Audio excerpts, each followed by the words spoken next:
자, 여러분들 이번 시간에는 우리 전 시간에 인정이자 조정을 했고요. 이번 시간에는 지급이자 송금불산입 규정 한번 살펴볼게요. 자, 이거 한번 가보겠습니다. 여러분들 전 시간에 제가 이거 그렸던 그림이 있을 것 같은데 다시 한번 해볼게요. 이게 법인이 있고 또 여기 특수관계자가 있잖아요, 그죠? 여기 특수관계자.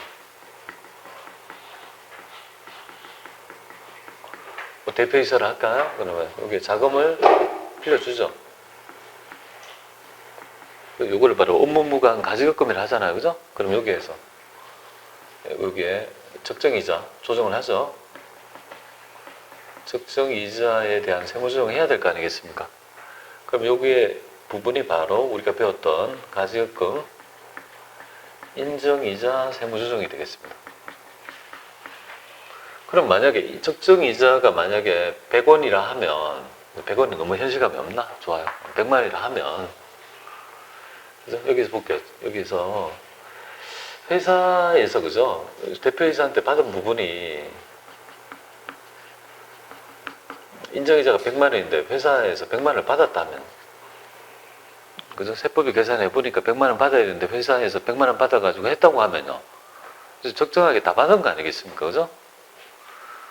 그러면 이제 그렇게 되면 인정이자 조정이 나오지 않겠죠. 일단 그거 일단 머릿속에 기억하고요. 그 다음에 볼게요. 여기에서 은행이 있다고 가정하면 은행에서 회사의 입장에서는 자금을 차입해요.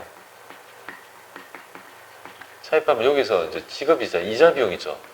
이자를 지급할 거 아닙니까? 이자 비용, 그죠? 이자 비용을 지급이자 하잖아요, 그죠? 요거는 보면 법인을 쫙 빼버리면 어떻게 돼요? 내가 돈을 빌렸기 때문에 이자를 주는 거죠. 근데 돈을 빌려가지고 뭐예요? 차 빌려가지고 얘한테 빌려줬으면 이 이자 비용은 업무와 관계없는 이자가 되잖아요. 맞잖아요. 전혀 업무에 무관하지 않습니까? 그러니까 이 이자를 업무에 관계없는데 사용했다고 하면 그거에 대해서 적절하게 뭡니까? 이 업무에 관계없는 부분만큼은 이걸 부인해야 될 필요성이 생기는데 그 세무적인 바로 있죠. 지급이자 송금불산입이라는 항목으로 이렇게 나타나는 거고 여기 세무적이 나타나는 거고 여기에 양식에서는요 네 번째 부분이 뭐냐면 업무와 관계없는 자산을 내가 취득하면서 나간 그 돈이 있잖아요. 그거 산다고 돈이 나갔잖아요. 근데 그걸 빌려가지고 샀다면 거기에 대한 이자 비용은 업무에 송금의 개연성이 없는 거 아니겠습니까? 그런 것들은 부인을 해야 될 거 아니겠습니까? 그러니까 지금 네 번째 있잖아요. 요 내용에 맞는 서식이 여기 있는 거예요. 여기.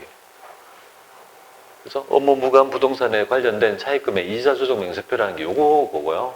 요 안에 뭐예요? 이 안에 여기에 뭡니까? 업무와 관계없는 부동산, 도무산, 가지급금 이렇게 가수금 있고요. 그 다음에 지급이자 송금 불산입 할 때 채권자 이렇게 앞에서 이자 중에 부인해야 될 내용이 쭉 있는데 그 얘기를 이제 조금 해봐야 돼요. 그 얘기를 할 거고요. 그 내기가 요거가 될 거예요. 근데 이거 한번 말씀드려 볼게요. 여러분들 여기서 제가 언급을 또 할 거야 여기. 그죠? 여기 아니야 여기에서 뒤에 얘기해야 되나 지금?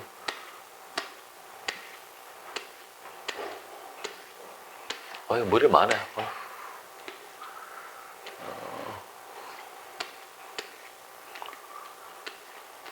자, 이건데요. 가지급금에 지금 배우는데, 나중에 이제 배우는데, 여러분들 보세요.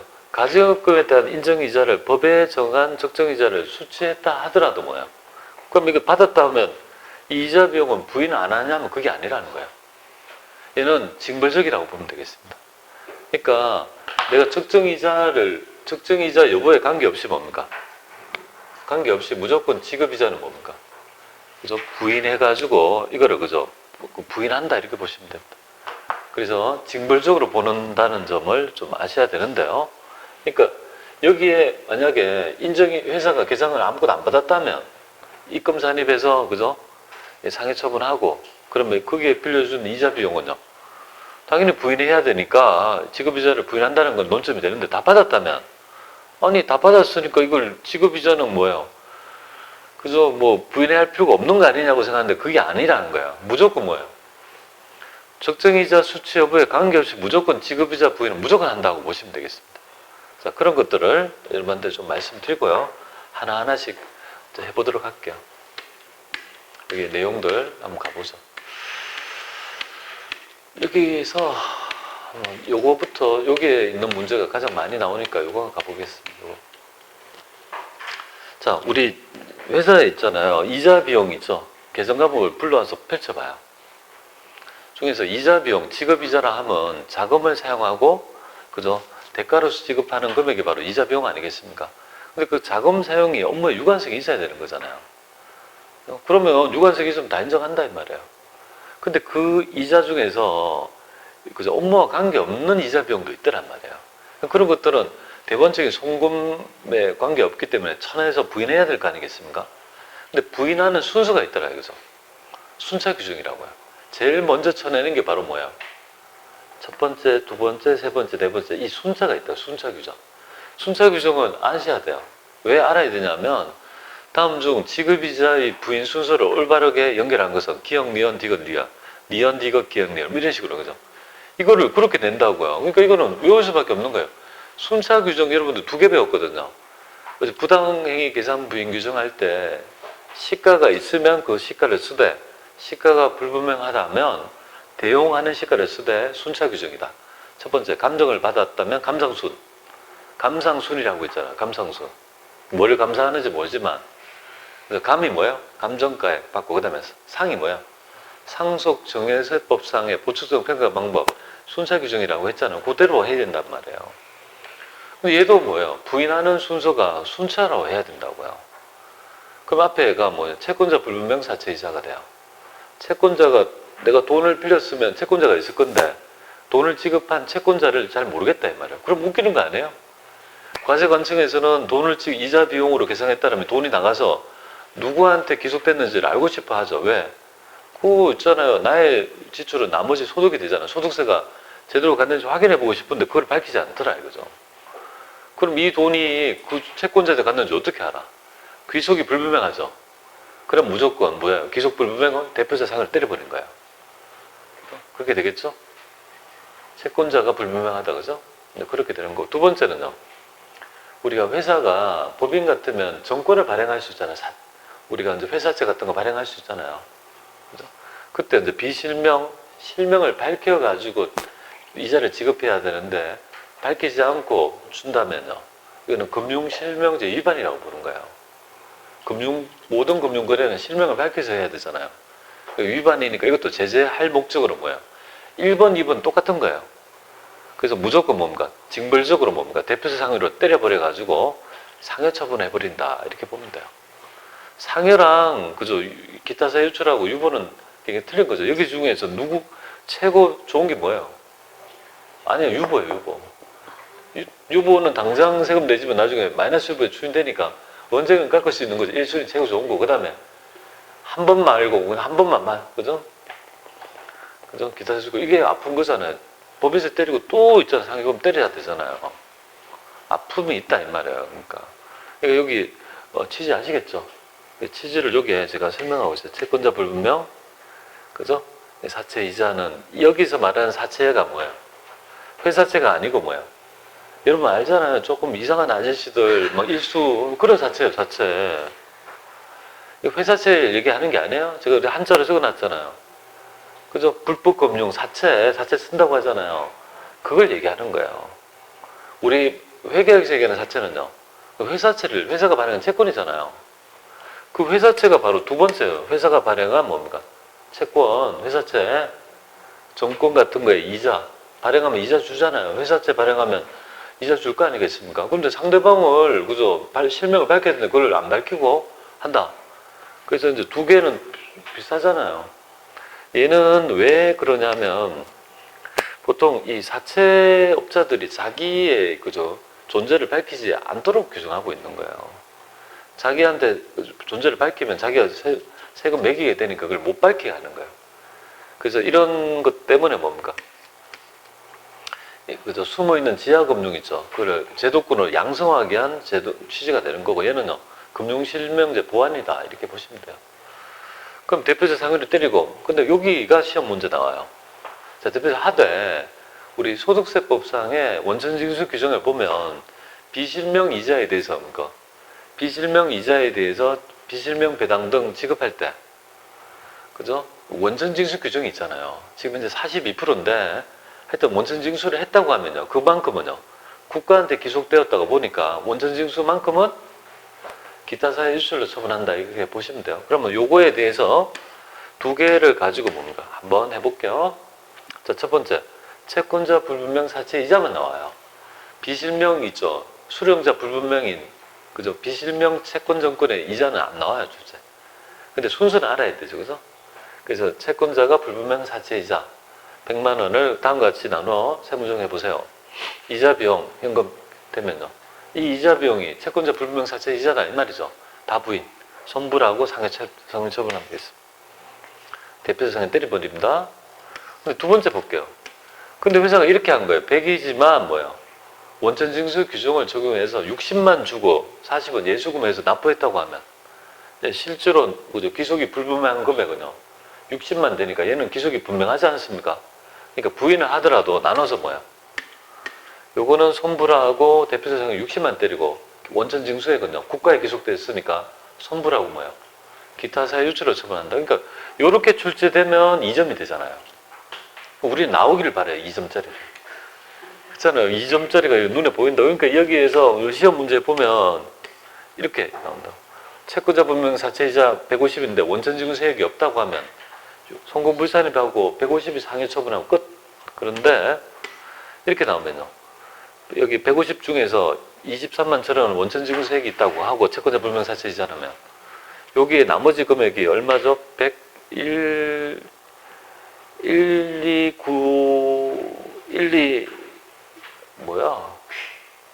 얼마야? 127, 126, 1269, 1269000만큼은요. 그죠? 상해 처분하고 요거는요. 기타 사유출을 처분한다. 그럼 그런 것만 나눠서 두 개를 하잖아요. 그럼 세무조항 두 개가 유발되잖아요. 알겠죠? 느낌이 딱 오죠? 여기 다 나와요. 이렇게 보면. 나눠서, 그죠? 지금 2점 되잖아요. 그럼 기본 점수 2점인데? 맞지 않습니까? 자, 그걸 지금 이제 배우고 있는 거예요. 자, 그 다음에 뭐가 되겠습니까? 세 번째는 건설자금이자요. 여러분들은 지금 기본 전제가 뭐냐면 회사가 전부 다 이자 비용으로 처리했다는 가정이 되는 거야. 회사는 다 회사 처리를 할 때 이자 비용을 처리한 거예요. 처리한 것 중에서 뭐야? 건설자금 이자는 뭐냐면 여러분들이 재무회계에서 배웠던 이 금융비용을 자본화하는 그 규정을 좀 알아야 돼요. 그 또 본 토픽은 자본화 대상인 차입원가라고 해요. 금융비용 중에서 특정 차입금에 대해서는 뭐예요? 건설 제작을 하기 위해서 들어간 특정 차입금에 대한 특정 차입금의 이자 비용은 우리 자산 처리할 수도 있고 비용 처리할 수 있다고 하잖아요. 그거에 얘기해요. 세법은 배우게 되는데 밑에서 얘기할 건데 세법은 건설에 따른 이자 비용은 무조건 원가에 가산하도록 규정해요. 근데 회계 기준은요. 선택 규정이잖아요. 자산 처리에 따르면 문제가 안 되지만 회사는 전부 다 지금 현재 비용 처리에 따른 근거잖아요. 이자 비용 중에서 알고 보니까 건설자금 이자가 있다고 하면 회사는 비용 처리했지만 세법은요. 무조건 자산으로 잡아야 되는데 얘는 비용 들면 안 되죠. 자산 증가에 건설 중인 자산에 뭐예요? 유보가 필요하죠. 얘는 잘못된 게 아니에요. 얘는 뭔가 이상성이 있어가지고 제재하려는 게 아니고 뭐예요? 지금 당장 비용이 아니잖아요. 유보로 달아야 되는 거예요. 그거밖에 없어요, 그냥. 그죠? 그렇고, 그 다음에 마지막이 뭐냐면, 보세요. 마지막이 이런 거예요. 우리 회사의 송금의 대원칙이 뭐죠? 송금 요건의 위배인데, 송금의 대원칙이 결국은 업무의 유관성이잖아요.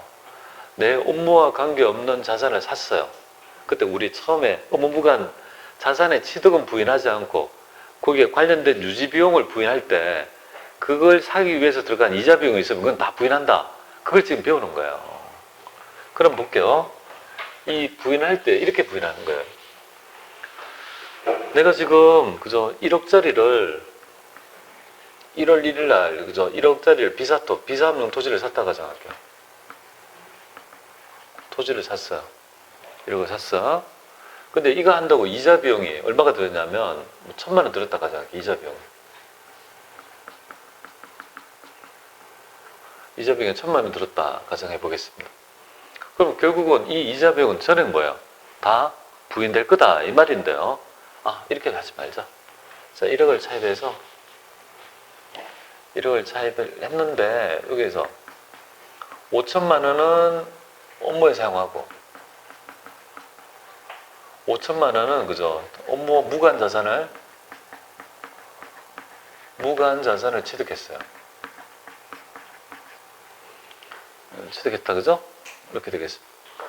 그러면 여기에서 이자 비용이 얼마? 요거에 따른 이자 비용이 1,000만 원이라고 가정할게요. 이자 비용 10%라 가정하면 1,000만 원이다. 그럼 여기서 알아야 될 점은 이자 비용으로 1,000만 원 계산한 것 중에 송금불산이 받을 금액을 구해야 될 거 아니에요, 그죠? 그럼 1,000만 원 곱하기 뭐예요? 내가 지금 차입한 적수가 1억에 대해서 차입한 적수가 얼마냐면 1년을 다 하면요 366억이 될 거 아니에요. 1억을 1년 동안 사용했으면 366억이 되죠. 반을 하면요 반은 5천만 원을 여기에 업무 관계없이 사용한 거 적수를 보면 여기 366일을 하면 183억이 된다고요. 그럼 이 비율이 얼마냐면 50%가 되는 거예요. 그럼 뭐 부인해야 될 금액은요. 이자 비용이네. 500원 부인해야 된다 이 말이죠. 그거예요 지금. 그 부인을 하고 여기 소득처분은 뭐가 되겠습니까?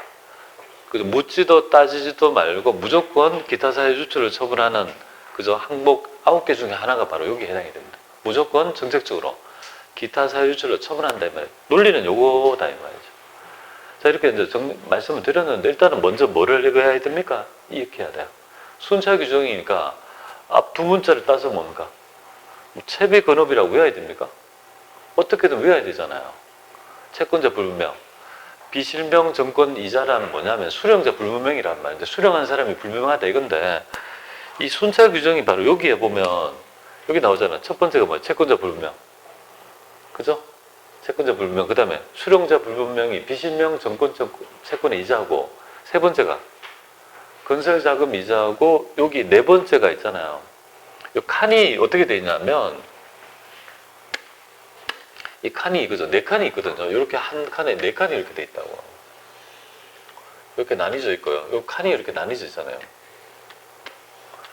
여기 뭡니까? 1번, 2번, 3번 이렇게 되잖아. 칸 어디에 부인되는지 여기에다가 쳐야 되거든요. 4번은 여기 아니고 뭐예요? 이 국세 조정에 관한 법률에 따른 이자 부인 규정이니까 우리는 상관이 없고 4번은 뭐예요? 요거예요. 송금불산이 받을 금액 지급이자. 1번, 2번, 3번, 4번 이렇게 지금 현재 서식이 되고 그러면 우리가 입력을 하면 여기에 금액이 떠올라요. 그럼 그것만 가지고 우리가 세무조정을 하면 그걸 끝나는데 그죠? 끝나게 될 건데 말이죠. 그럼 여기에서 이제 외워야 될 거 아니에요. 채권자 불분명, 비실명, 채비, 건업 이렇게 외워야 되잖아요. 채권자 기억, 니은, 디귿 나오니까 그죠? 건설업이라고 외우면 되나? 그러면 채비라는 영화 아세요? 영화 중에 뭐 그죠? 우리 뭐 기생충만 알고 채비라는 영화를 몰라요? 채비라는 영화 본 적이 있는 분이 있습니까? 없어요? 그 유명한 영화를 못 봤어요? 아, 이거 한번 보여드릴게요, 제가. 보여드릴게요. 채비라는 영화를 한번 제가 아니 채비라는 거는 준비해라 이 말이잖아요. 그래서 너 이거 채비해라 이거 그죠? 이거잖아요. 사극에 나오는 용어인가요? 아니 유명한 영화 있어요. 채비라는 영화를 보면 여기 뭐야? 요 영화 보세요. 요즘 평점에 영화 채비라는 게 있다고요. 노지심 씨가 이거 굉장히 유명해. 평점도 좋잖아요. 이거 개봉한 건데 이거 뭐 별로 얼마 안 됐어요. 본 적 없어요? 상영관인데? 못 봤어요? 야, 본 사람이 없어요? 고두심. 고두심 씨가 나왔다고요. 채비. 그죠? 기억하겠죠? 채비? 제가 저도 영화를 안 봤는데. 하여튼, 채비는 기억나죠? 채비 한다 기억나죠? 네. 그리고 이제 건설업이다. 이렇게 봅니다. 그럼 만약에 정의가 기억이 안 나면 이걸 펼쳐놓고 보라고요. 우리 전산시험에 뭐예요?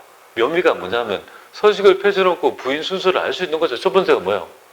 채권자고 수령자를 비실명 채비 건설업이고 그 다음에 업무무관 지급이자 부인이다 이 말이잖아요. 알겠죠? 그러니까 그 순차 규정 이제 채비라는 거 알면 좋은데 건설업 모르면 이쪽으로 이렇게 해서 하시면 돼요. 이거 했어요. 그죠? 외우는 법. 제가, 왜냐면 시험에 바로 나오잖아요. 이론 문제에서는, 이론 시험에서는 이런 거 없잖아요. 우리 컨닝을 못 하지 않습니까? 바로 채비 건설업, 채비 건업, 그죠? 순으로 이걸 이자를 부인해야 된다. 이렇게 보시면 돼요. 그러면 요건 했고, 여기 한번 가볼게요. 자, 요거 가서 요 얘기 좀 해볼게요. 건설자금 이자. 건설자금 이자는 요거에 대해요. 자, 한성은 공장 건물을 건설하기 위해서 그 건물을 짓기 위해서 특정 차입금을 빌렸고 그에 유발되는 이자 비용은요. 아래와 같이 회계 처리하고 세무조정해라. 공장은 아직 완공되지 않았다. 그러면 회사는 이자 비용이나 자산 중에 선택할 수 있다고요. 선택할 수 있어요. 그게 이 규정이 요거라고요. 규정이 이렇게 돼 있잖아요. 회계 기준은 건설자금 이자 계상 여부가 선택적이다. 자산 처리하든지 비용 처리하든지 선택할 수 있다. 자산으로 처리했다면 어떻게 됩니까? 세법의 입장은 뭐죠?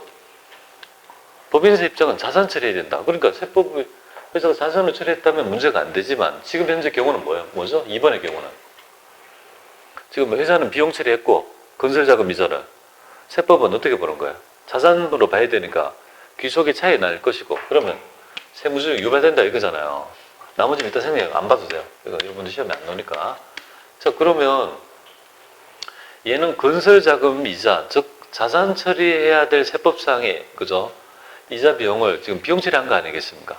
그러면 세무조정 이렇게 나타나죠. 보세요. 회사는 이렇게 했다. 세법은요. 아직 완공 전이니까 자산 처리해야 된다. 건설자금이 자산이니까 세법에 자산 증거 유보가 필요하죠. 그러니까 송금불산입하고 뭐가 한다고요? 유보로 계상한다. 이 말이죠. 그죠? 당연히 되겠죠? 자, 그 정도만 알면 돼요. 자, 그 정도만 아시면 무난하고 얘를 구하라는 있죠. 문제가 하나 나왔긴 나왔지만 그거는요. 실제